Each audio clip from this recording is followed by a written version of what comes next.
और मुझे पाने के लिए आपको वीरता का शुल्क देना होगा, क्योंकि मेरे सभी भाई आपके विरोध में खड़े हैं। घर से मेरा पाणी ग्रहण करना संभव नहीं है, क्योंकि बहुत भयंकर युद्ध हो जाएगा यदि ऐसा हुआ तो। और मैं नहीं चाहती कि किसी प्रकार का युद्ध हो, बंधु बांधवों का वध हो। इन सबसे बचने के लिए मैंने उपाय ढूंढ लिया है। अंतःपुरांतरचरी मनहत्य बंधु त्वामुदवहे कथमिति प्रमदाम्युपायम् पूर्वेद्युरस्तमहति कुलदेवी यात्रा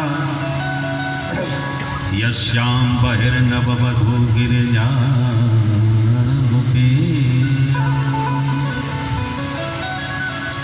मैं गिरजा पूजन के लिए माता पूजने जाऊंगी नगर के बाहर,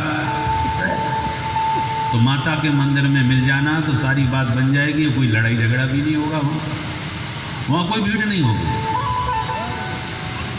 किंतु कदाचित आप नहीं आए समय पर तो 100 जन्म भिष्या, भले ही 100 जन्म लेने पड़े, परंतु वर्ण करूंगी तो सिर्फ आपका, ये जीवन और किसी का नहीं हो सकता।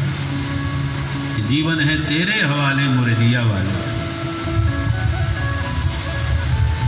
पंडित जी पत्र पढ़ करके बोले, अब प्रभु बताइए क्या विचार है आपका।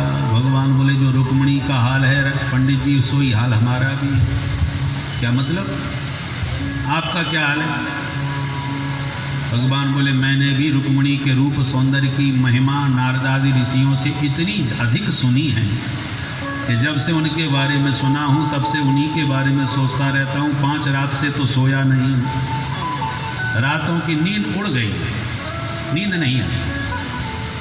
भगवान कह रहे हैं, तथा अहमपि तच्चित्तो निद्रां च न लभे निशि वेदाहं रुक्मिणा द्वेषात् ममोद बाहो निवारित। मैंने सुना है कि मेरी विवाह की चर्चा तो चली थी वहाँ पर उसके भाई ने टांग अड़ा दी। पर रुक्मिणी के मनोगत भाव में जान गया पत्र के माध्यम से, अब मैं रुकने वाला नहीं। इसलिए पंडित जी आप बैठिए रथ में, मैं चलता हूं। दिव्य रथ तैयार करके ब्राह्मण को बैठाया और जैसी रथ को दौड़ाया कि दाऊ दादा ने देख लिया, अरे कन्हैया, तब तक तो हो गए 9-2-11। दाऊ जी ने सेवकों से पूछा, अरे भाई ये अचानक रात में कहाँ जा रहे हैं?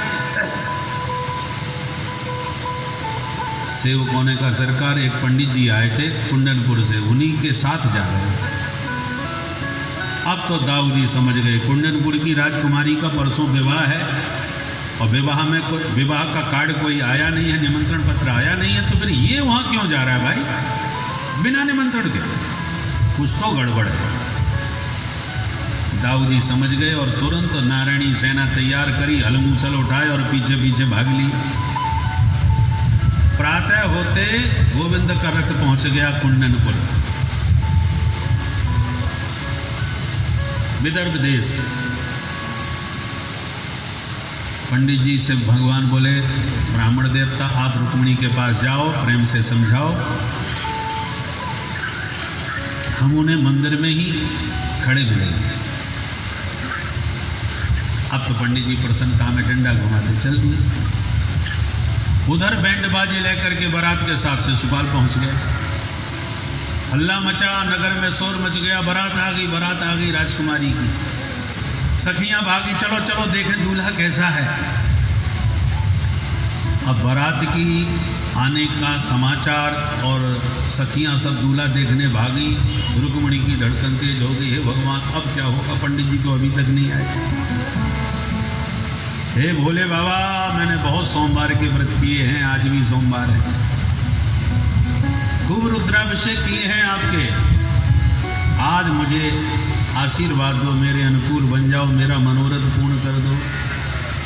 दुर्भगाया न मे धाता नानुकूलो महेश्वर, देवी वा विमुखा गौरी रुद्राणी गिरिजा सती। रुद्राणी सबका स्मरण कर रही। इतने में पंडित जी आते नजर आए। रुक्मिणी ने दौड़ के प्रणाम किए, महाराज शीघ्र बताओ समाचार क्या है। बोले बिटिया समाचार तो कुछ नहीं लाया। अरे राम राम, तो फिर क्या करके आए हो? बोले बिटिया चिंता न करो, जिसको समाचार भेजा था मैं तो उसी को लेके आया। अब तो सुनते ही प्रसन्नता में नाच उठी रुक्मिणी, महाराज मैं आपके इस ऋण से जीवन में कभी ऋण नहीं हो पाऊंगी। प्रणाम करके ब्राह्मण को विदा किया और रुक्मिणी ने दिव्य 16 श्रृंगार किए। सखियों से घिरी रुक्मिणी मंगल गीत गाती मंदिर में पहुंची और देवी माँ की आराधना करने लगी।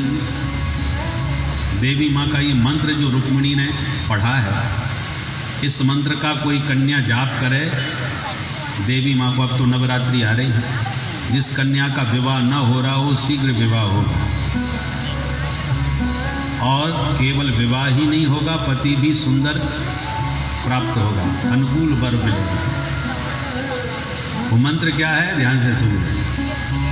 नमस्ते त्वाम के भीषणम स्वसंतानयुतां शिवा भूयात् पतिर्मे भगवान कृष्णस्तदनुमोदता।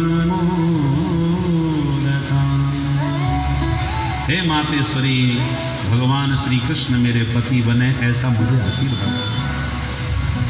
माँ ने आशीर्वाद दे दिया। मनुजाहि राचो मेलहि सो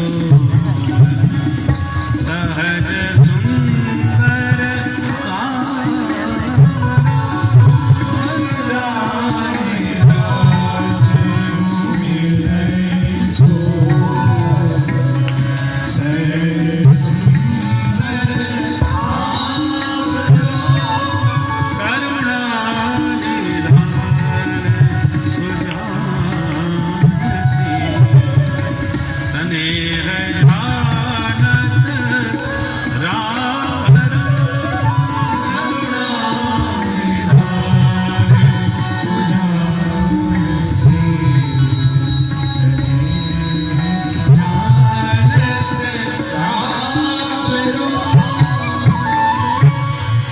आशीर्वाद मिल गया। रुक्मिणी मुग्ध हो गई, पर जैसे ही पूजा भजन करके बाहर निकली तो दरवाजे पर, मंदिर के द्वार पर हजारों सैनिक खड़े नजर आए। रुक्मिणी घबरा गई, ये क्या होगा, इतनी फौज कहाँ से आ गई? क्योंकि गुप्तचर विभाग ने शिशुपाल को सावधान कर दिया, महाराज आपके विवाह में खतरा। किस बात का? बोले हमने नगर के बाहर द्वारकाधीश कृष्ण को देखा है, जबकि हमें मालूम है कन्या पक्ष ने उसको नहीं बुलाया और बारात में तुम्हारे साथ भी नहीं आया, तो न वो घराती है न बाराती है, तो आने की ज़रूरत क्या है? उसके लक्षण ठीक नहीं लग रहे, इसलिए होशियार रहिएगा। तो शिशुपाल तो बहुत घबरा गया। जरासंध भी बारात में आया था, वो भी चक्कर में पड़ गया, मैंने तो उसे पहाड़ में फूंक दिया था, ये भूत कहाँ से आ गया? परंतु होशियार रहने की ज़रूरत है। जब गुप्तचर विभाग ने सूचना दी है तो सावधान तो रहना ही चाहिए। बाराती बोले आप निश्चिंत रहिए महाराज, हम केवल खीर मालपुआ खाने नहीं आए, दिखाएंगे दो हाथ। अस्त्र शस्त्र लेकर के तमाम वीर मंदिर को घेर के खड़े हो गए, यहाँ कोई उपद्रव न हो। परंतु रुक्मिणी ने जब मंदिर के बाहर इतने सैनिकों को देखा तो मन में घबरा गई, अब क्या होगा? मैंने तो लिख दिया था पत्र में कि मंदिर में कोई नहीं होगा, अब इतनी फौज खड़ी है। विडम्बना तो यह है कि जिसको पत्र दिया था मैं तो उनको ही कभी नहीं देखा, तो इस भीड़ में वो आ भी जाए मेरे सामने तो मैं पहचानूंगी कैसे उन्हें? इसलिए हर चेहरे को रुक्मिणी बहुत ध्यान से देखने लगी कि इनमें वो कहाँ है। भाई आए हैं ये तो खबर है, तो आए होंगे तो ये नी में कहीं खड़े होंगे, तो पहचानने का प्रयास करने लगे। पर रुक्मिणी का अलौकिक दिव्य रूप सौंदर्य जब सैनिकों ने देखा तो सैनिकों के होश उड़ गए, आपस में कानाफूसी करने लगे। चाल देखो कितनी मतवाली है, मुस्कान देखो कितनी प्यारी है, नयन देखो कितने विशाल हैं। ऐसे रुक्मिणी के सौंदर्य का बखान आपस में करने लगे।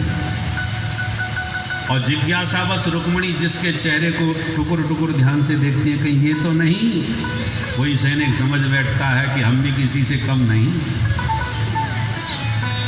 और दूर खड़े द्वारकाधीश ने रुक्मिणी की मनस्थिति समझ ली कि रुक्मिणी की आंखें मुझे ढूंढ रही हैं, विलंब करना ठीक नहीं। तुरंत रथ से उतरे और सैनिकों के बीच में आके खड़े हो गए। सैनिकों का पूरा ध्यान रुक्मिणी के मुख कमल पर टिका है। बगल में कौन खड़ा है कौन देखना, किसी को देखने की फुर्सत का।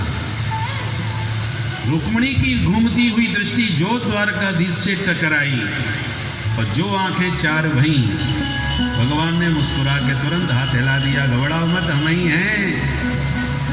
हाथ हिलाते मुस्कुराते माधव को जब देखा, रुक्मिणी एक दृष्टि में पहचान गई, पक्के यही है। सारा भय जो भरा था हृदय में कि क्या होगा कौन होगा, वो सब भाग गया। रुक्मिणी निश्चिंत हो गई कि अब वो पहचान में आ गए, अब मुझे कोई खतरा नहीं। भगवान तुरंत मुस्कुराते रुक्मिणी के पास आए, बड़े आराम से हाथ पकड़ के अपने रथ की ओर ले गए और सैनिक चित्रलेखे से देख रहे हैं, चाल कितनी प्यारी है। दूसरा कहता है, अरे ये देख जोड़ी कितनी निराली है। और ये हुसैनी कि हो क्या रहा। भगवान हाथ पकड़ के रथ में बैठा दिए रुक्मिणी को। सैनिक बोले, रथ भी तो देखो क्या कमाल का है, एकदम सोने से जड़ा है। दूसरा कहता है, रथ को छोड़, घोड़े नहीं देख रहा कैसे कान सतर हैं, बिल्कुल हैदराबादी घोड़े।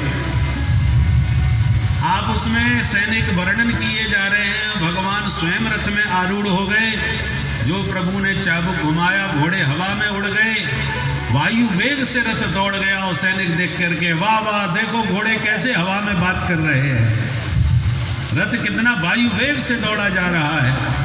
जब दूर तक रथ चला गया तब सैनिकों को होश आया। आप उसमें बोले, क्यों भाई अपन क्यों खड़े हैं? एक बोला, हाँ किसी काम से तो चले थे घर से। अरे याद आया भाई, हम लोग सब रुक्मिणी की रखवाली के लिए भेजे गए थे ना। तो दूसरा बोला, तो रुक्मिणी कहाँ है? सखियाँ बोली, भांग पी के चले थे घर से, रुक्मिणी तो वो गई उनके रथ में। तब होश आया, अरे लगो लगो, पकड़ो पकड़ो, भागो भागो। पीछा किया सैनिकों ने, अरे भगोड़े कहाँ भागता है, खड़ा रहे। भगवान ने तुरंत रथ मोड़ लिया, युद्ध के लिए सावधान भी हो गए। सैनिक बोले, पकड़ लो, घेर लो, जिंदा न जाने पाए। घेराबंदी कर रहे थे सैनिक, इतने में आवाज आई, बोले द्वारिकाधीश की। प्रभु ने चौंक कर पीछे देखा, हमारी जय किसने लगाई? तो देखें दाऊ दादा हल मूसल लिए खड़े हैं और नारायणी सेना उनके पीछे खड़ी है। भगवान ने तुरंत दौड़ के दंडवत किया, दाऊ दादा दंडवत, आप यहाँ कैसे? दाऊ जी बोले, लाला हमें तुम्हारी लीला मालूम थी कि तुम क्या करोगे, इसलिए पूरी तैयारी के साथ आए हैं। अब तुम बहू को लेके घर चलो, हम इनका स्वागत करके तुम्हारे पीछे पीछे पहुँचते हैं।